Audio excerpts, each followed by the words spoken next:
বিক্রি করে দিলাম। অবশেষে আমার ২ টা ষাঁড় গরুই। আর আলহামদুলিল্লাহ সব মিলিয়ে অনেক ভালো হৃষ্টপুষ্ট হয়ে গিয়েছিল। একদম তেলতেল করছে, শরীরগুলো দেখলেই বোঝা যাচ্ছে অনেক চকচক করছে। সাথে সুখ শান্তি যেমন থাকে, পারিপার্শ্বিক দুঃখ কষ্টও থাকে তেমনই। তো আজকে আমার ভিডিওটি সেটা নিয়ে। আসসালামু আলাইকুম ওয়া রাহমাতুল্লাহি ওয়া বারাকাতুহু। সকাল সকাল আমার গরুগুলোকে খাবার দিয়ে দিয়েছি। সকালে উঠি সবকিছু ঠিকঠাক করে আসলে খাবার দেওয়া হয়েছে, খড় দেওয়া হয়েছে, দানাদার দিয়ে পানি দেওয়া হয়েছে। আর সেই একই পানিতে আবার খড়গুলো কিন্তু একদম ভিজিয়ে দেওয়া হয়েছে, সেগুলো সুন্দর করে ওরা খেয়ে নিয়েছে। আর এদেরকে দিয়েছে যে চারিটারে একদম পরিষ্কার করে ফেলছে চেটে চেটে। আসলে এদের খাওয়া এক প্রকার কমপ্লিট, আর তারপরে আবার একটু একটু খড় দেওয়া হবে। আর এদিকে নিচেও কিন্তু অনেকটাই ফেলে দিয়েছে। এই ২ টা ষাঁড় গরু আমার আসলে আজকে মূলত ভিডিওটা আসলে এদেরকে নিয়ে, এই ২ টা ষাঁড়কে নিয়ে। আসলে এদেরকে আমি যথেষ্ট মোটাতে যা আমার হয়ে গেছে, এর থেকে বেশি আমি আসলে করব না বা রাখবো না। আমার আসলে খরচটা বেড়ে যাচ্ছে, আর আমি হিসেবের বাহিরে কাজ করতে পারতেছি না। কারণ আমার যেহেতু আমার খামারটা খুব বেশি বড় না, আমার সেটা বুঝে শুনেই কাজ করতে হয়। আর এই জন্যই আমি এই গরুগুলোকে আর রাখবো না। এখন আমার যথেষ্ট মোটামুটি ভালো স্বাস্থ্যই হয়েছে, মাশাআল্লাহ। আমার গরুগুলো অনেক সুন্দর হয়েছিল এবং কোনো স্পট বা কোনো কিছুই নেই, একদম চকচকে। আসলে এদেরকে খুব যত্ন সহকারেই কিন্তু আসলে লালন পালন করা হয়েছে।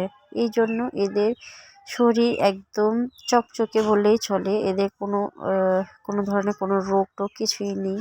এরা আলহামদুলিল্লাহ সুস্থ, মাশাআল্লাহ, দেখতেও অনেক সুন্দর। এদিকে আমার মেয়ে সকাল সকাল আসলে রোদ উঠেছে, কিন্তু ঠান্ডাটা অবশ্যই আছে। আর উত্তরবঙ্গের রোদ একটু ভালোই থাকে। তো এরপরে আমাকে এই যে যে নিয়েছে ব্যাপারী বলল যে দড়িটা ওনার হাতে তুলে দিতে, কি নিয়ম ওরাই জানে। এই যে আমার গরু, মাশাআল্লাহ, এটা আমার বড় গরুটা। আলহামদুলিল্লাহ অনেক সুন্দর কিন্তু স্বাস্থ্য হয়েছে। এদেরকে আসলে ভিডিওটা আমি দূর থেকে করতে হয়েছে, ভালোভাবে করতে পারছিলাম না। আর এদিকে কিন্তু আমার এই গরুটি ছুটে গিয়েছিল, ছুটে আবারও সে আবার আমাদের শেটের দিকেই ছুটে এসেছিল। আসলে যার যেখানে জায়গা, ও এতদিন থেকে এখানে এসেছে আর বের করা হয়নি, যার কারণে ও মনের খুশিতে আসলে বের হয়ে একটু আনন্দ করতে চেয়েছিল। কিন্তু যখনই দেখেছে যে পিক আপের কাছে গিয়েছে, ওরা বুঝে গেছে, আসলে ওরা বুঝতে পারে। তো দেখেই কিন্তু আবার ছুটে আবার সেই আগের জায়গায় চলে যেতে চেয়েছিল। তো এটা হয়তো বা আল্লাহ তাআলার একটা নিয়ম, যার কারণে আমাদের এইসবকে পালতে হয়। এই গরু ছাগল যাই হোক, গবাদি পশু পেলে আবার সুন্দর করে তাদেরকে বিদায়ও দিয়ে দিতে হয়। আসলে টাকা পয়সা সব কিছুর কাছে। আর এর সাথে এই গরুটা সাথে যেটা, এটা আসলে আমাদের না, ওরা ব্যাপারীরা আসলে এই কোথা থেকে যেন নিয়ে এসেছে। ওটা কিন্তু অসুস্থ একটা গরু, পায়ে একটু লম্বা, যার কারণে এর থেকেও বড় দেখা যাচ্ছে। কিন্তু আমি যেটা দেখলাম আমাদের গরু থেকে ওই গরুটা শুকনাও ছিল। এই যে আমার দ্বিতীয় ষাঁড়টা, এটা আসলে ওটা থেকে একটু ছোট ছিল, কিন্তু এই যে আলহামদুলিল্লাহ কি সুন্দর, মাশাআল্লাহ। গরুগুলো অনেক সুন্দর ছিল, আর গাটা একদম চকচক করছিল। দেখলে কিন্তু বোঝা যায় একদম চকচকে তেলতেলে ভাব। আসলে আমরা বলেছিলাম যে গরুগুলোকে যেন আঘাত না করে, কিন্তু তারা ওঠানোর স্বার্থে কিছুটা ওদের করতেই হয়। তো একে একটু মার দিয়েই দিল, না বলার পরেও। আসলে আমাদের কাছে কষ্ট লাগে, কারণ আমরা যখন একটা গরুকে লালন পালন করার চেষ্টা করি, আসলে অনেক মায়া মহব্বত দিয়ে তারপরে কাজটা করি। আমাদের কাছে যতই ওরা ব্যথা দেখ, আমরা তাদেরকে ব্যথা দিতে চাই না বা ব্যথা দেই না। তো এই ছিল আসলে, আমরা যখন গরুগুলোকে বিদায় দিই আসলে আমাদের অনেক কষ্ট লাগে, যেহেতু আমরা এদেরকে সন্তানের মতো লালন পালন করার চেষ্টা করি। সব কিছুই আল্লাহ মালিক, আল্লাহ সব কিছু করে। কিন্তু তারপরও আমরা যখন নিজের হাতে কাজগুলো করি, তো লালন পালনের ক্ষেত্রে আমাদের অনেকটাই ভূমিকা থাকে।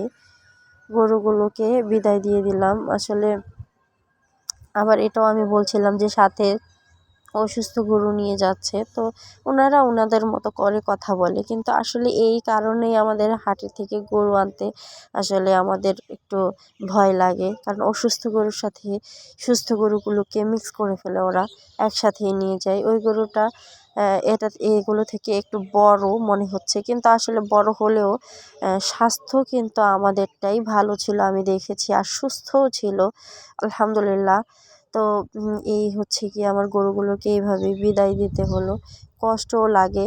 তো আমি শুধু চেয়েছিলাম যে কতটুকু পর্যন্ত যায়, আমি তাকিয়েছিলাম। আমার কাছে আসলে অনেক কষ্ট লাগছিল, আমার মায়েরও অনেক কষ্ট লাগছিল, যেহেতু আমার মা আমার সাথে কাজগুলো করো। তারপরেও একটা তৃপ্তি এটাই যে আহ, সুন্দর মতো তাদেরকে বিদায় দিতে পেরেছি। আর আলহামদুলিল্লাহ আমরা ভালোভাবে চেষ্টা করেছি যে যেন গরুগুলো কষ্ট না হয়, খাওয়া দাওয়ার যথেষ্ট দেওয়ার চেষ্টা করেছি। আর হচ্ছে আমার গরু বিক্রির টাকা। আর এই জায়গাটা কিন্তু আমার ফাঁকা হয়ে গেল, দেখলে কষ্ট লাগে, আবার টাকাগুলো দেখলে মনে হয় না আমি পরিপূর্ণ। তারপরেও আমি কিন্তু পুরোপুরিভাবে ভালোভাবে আমার মন ইচ্ছে মতো কাজগুলো করতে পারিনি। তো যাই হোক, আমার খালি জায়গাটা যেন পূরণ হয়, সবাই দোয়া করবেন আমি যেন আবারও গরু কিনতে পারি কোরবানির টার্গেটে। তো তারপরে কিন্তু আমি বাজারে চলে গিয়েছিলাম গরুর খাদ্যের জন্য।